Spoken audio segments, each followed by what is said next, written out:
Let's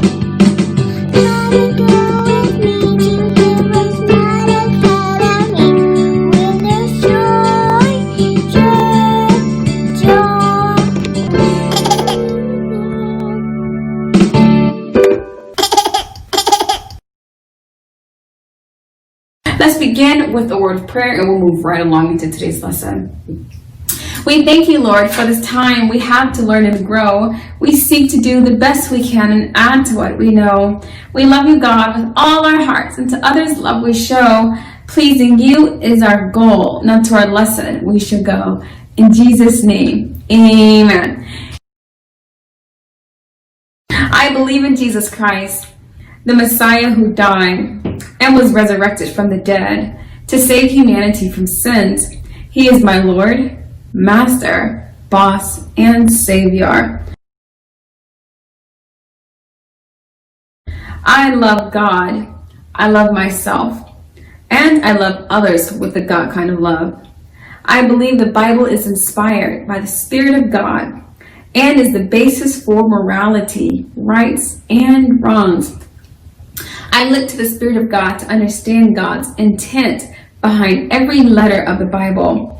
I abide by this intent, and I live to honor God in thought, in word, and in deed. I believe there is a heaven to gain and a hell to shun. Father, please give me grace and mercy to please you more. This is my morality creed. In the name of Jesus, amen. Hi, Mrs. Dita here with HeroesMart Homeschool Academy. Welcome to class. It's good to have you here. In today's lesson, we're talking about multiplying coins, okay? So we want to look at some examples of how do I multiply coins if I'm given coins. You know, if someone says, hey, I have 4 quarters, and you want to know, okay, do I have to say 25 plus 25 plus 25 plus 25? Or can I say 25 times 4? Let's write some of this down so you can see what I'm talking about. This is 25 times 4. Now we know this is a quarter, so we need a decimal point. Anything under 100 cents, so 99 or less, you need a decimal point. 99 cents, 98 cents, 97 cents, whenever you're writing it in terms of whole numbers. If you're writing it in terms of money, you don't need the decimal point. You just need a cent sign. But when writing it in terms of numbers, you'll use a decimal point. Okay, so we have 25 cents times 4 is the same thing as saying 25 plus 25 plus 25 plus 25. And if you want to add your decimal points, 0.25, 0.25.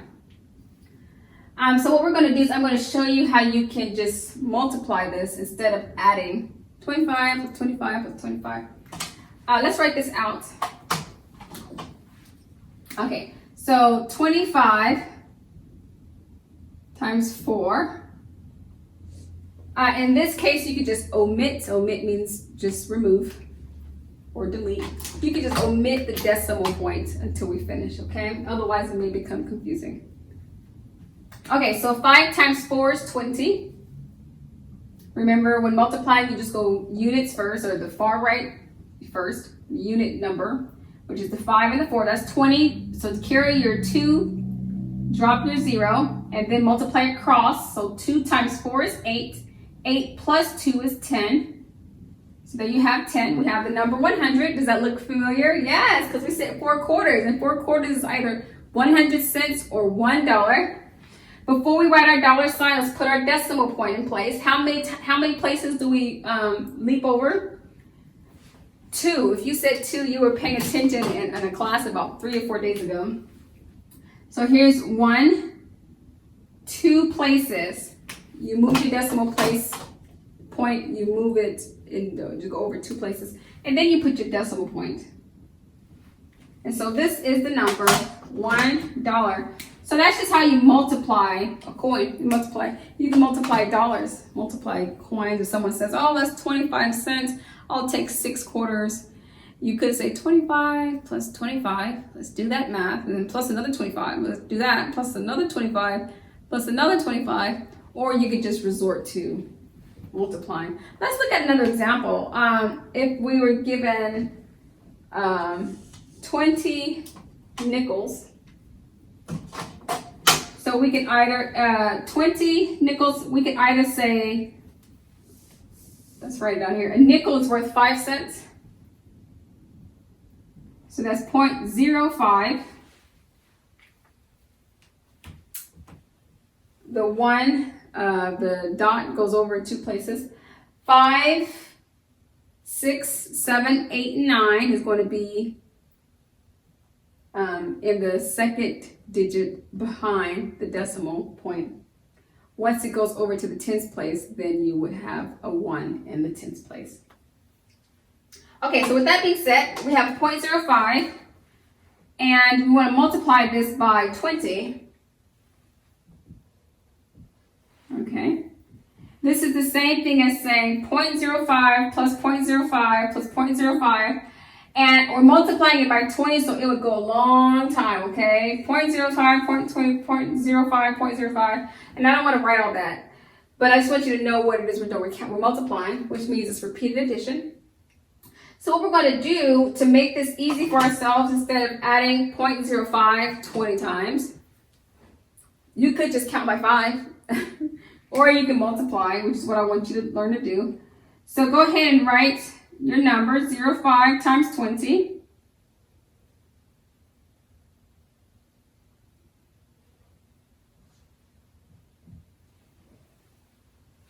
Your decimal point goes here. And what we're going to do is we're just going to complete this. 5 times 0 is 0. 0 times 0 is 0. 2 times 5 is 10. Go ahead and carry your 1 and add your 0. 2 times 0 is 0. 0 plus 1 is 1. Now all you have to do is add this. That's 1, 0, 0. Now this gives us the same number, of course, because 20 nickels is $1. And so it should be the same answer. But this is actually tens and units times tens and units, and I have not taught TUs times TUs.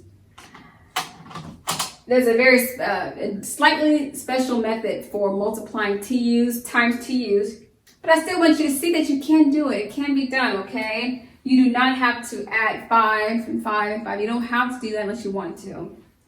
Okay, so what are we going to do here? We're going to add our decimal point. Just go over 2 places, because we jump 1 and then 2 places, and then we add our decimal point. And then don't forget your $sign. And there you have it. 5 cents in 20 places is 100, or $1 when you put your decimal point in place. So just know that it can be done. You can multiply coins instead of repeating addition over and over again, and that may make mathematics much easier for you. And we see in our everyday lives that it just makes it much easier. Okay, so go ahead and complete the exercise you see in your workbook. It'll give you an opportunity to really demonstrate that you've mastered this knowledge. Thank you so much for coming to class, for being a part of today's lesson. Until next time, remember, Jesus loves you and so do we. God bless. I'll be your hero's buddy, and as you study with HeroesMart, I will be your friend. So don't you